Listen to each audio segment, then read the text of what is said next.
रहे। मैंने डिस्डेनफुल नजर से जाओ को देखा और बोला, मेरा दिमाग ही सबसे बेस्ट इंस्ट्रूमेंट है, और हील घुमाकर दरवाजे से बाहर निकल गया। जो ने धीरे से कहा, खैर टेक्नीशियन तो है, जब तक योशियाओ से जीत दिलाए जो कहे वो गॉस्पल। बाहर आकर मैंने कहा, पैदल आए थे क्या? पूरी कार है बस, प्लेन नहीं है, टैंक नहीं है, लेकिन कम से कम मिलिट्री व्हीकल तो होनी चाहिए। जो ने झट से गार्ड्स को सिग्नल दिया और थोड़ी देर में एक ऑर्डिनरी कार और एक मिलिट्री व्हीकल आ गई। मैंने मन में सोचा, बुरा नहीं, जिंदगी में पहली बार मिलिट्री व्हीकल में बैठने का मौका मिला। चलो। दोनों कार्स तेजी से सड़क पर दौड़ने लगी। मैं बैक सीट पर टेक लगाकर आंखें बंद करके आराम करने लगा। कन्वेंशनल वॉरहेड में चिप ऐड करना, ये काम चेन वेव्स रिपेयर करने से कहीं ज्यादा इंटरेस्टिंग था। कन्वेंशनल वॉरहेड का फ्लाइट पाथ, खासकर टर्मिनल फेज में, कई फैक्टर से इन्फ्लुएंस होता है। Air currents, temperature, humidity, target movement वगैरह। टर्मिनल करेक्शन वो फाइनल फेज होता है जब GIV टारगेट के पास पहुंचने वाली होती है। इंटरनल माइक्रो प्रोपल्सर्स ट्रैक्टरी एडजस्ट करके डिविएशंस करेक्ट करते हैं। कुछ घंटों बाद दोनों कार्स एक हेविली गार्डेड एनकैंपमेंट में स्लोली दाखिल हुई। ऊंची वॉल्स, इलेक्ट्रिक फेंसेस, हर तरफ गार्ड्स,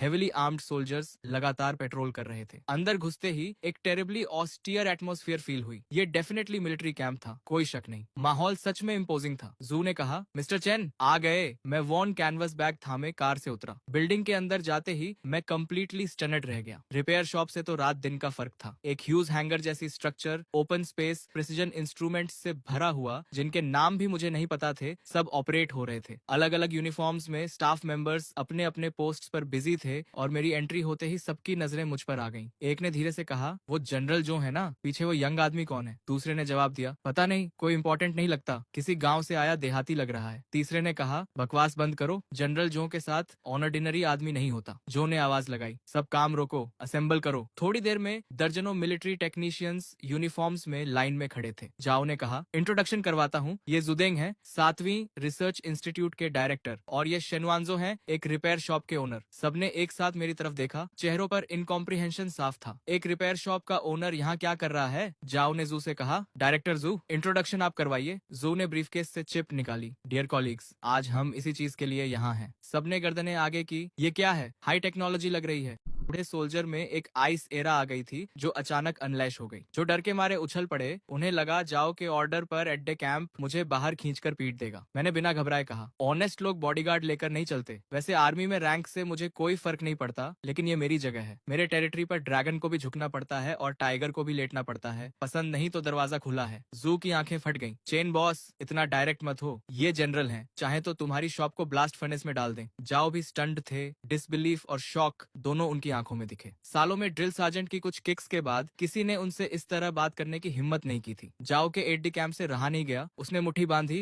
और मेरी तरफ लपका। रुको, जाओ ने ऑर्डर दिया। एट द कैंप जहां था वहीं फ्रीज हो गया और पीछे हट गया। मैंने कामली कहा, ये रिपेयर शॉप है, बॉक्सिंग रिंग नहीं। लड़ना है तो बाहर जाओ। ऊपर से मैं काम था, लेकिन अंदर से डर के मारे जान निकल रही थी। उस बॉडीगार्ड की मसल्स बैगी क्लोथ्स के नीचे से भी दिख रही थी। अगर उसकी मुट्ठी मेरे सिर पर पड़ती तो इस स्टोरी का यही एंड हो जाता। जू ने क्विकली टॉपिक चेंज किया। चेन बॉस, पिछली बार नांडू 3 चिप रिपेयर की थी, हम उसे वॉरहेड पर इंस्टॉल करवाना चाहते हैं, ट्रैकिंग फंक्शन के लिए। क्या कर सकते हो? मुझे सडनली इंटरेस्ट हुआ। ये तो सीरियस मैटर है, आखिर करना क्या है? जाओ ने ग्रेवली देखते हुए कहा, अमनिशन है, हमारी ब्लू आर्मी में एक UIA है, हर बार उससे हारते हैं, इस बार जीतना है। कर सकते हो? मैं समझ गया। अगर मैंने मना किया तो ये सारे पुराने नए हिसाब चुकता कर देंगे। मैंने कहा, बिल्कुल हो सकता है, लेकिन इतने पैसे चाहिए। मैंने 5 उंगलियां उठाई। जू ने खुशी से फोन निकाला भी। 500 हो जाएगा, हो जाएगा। मैंने रोका, इस बार 50,000। क्यों? पहले 500 थे, अचानक इतना? क्योंकि इनकी शक्ल पसंद नहीं आई, मेरे साथ बदतमीजी की। 50,000 तो दोस्त का भाव है। मैंने जाओ की तरफ इशारा किया। जाओ ने बिना झिझके कहा, 50,000 मंजूर, और काम अच्छा हुआ तो 50,000 और। अगले ही पल पेमेंट कंफर्मेशन का बीप आया, और इस तरह ये बड़ा कॉन्ट्रैक्ट मेरे हाथ लग गया। वो मेरा काम सॉल्व कर देंगे, लेकिन ये काम यहाँ नहीं होगा। मैंने कहा, काम तुम्हारी जगह पर होगा। जाओ ने पूछा, क्यों? ये हमारा मेन प्रोजेक्ट साइट है, यहाँ कोई कॉन्फिडेंशियल इन्फॉर्मेशन लीक होने का खतरा नहीं है। मैंने समझाया, कोई ऑफेंस नहीं, लेकिन तुम क्लियरली बड़े आदमी लगते हो।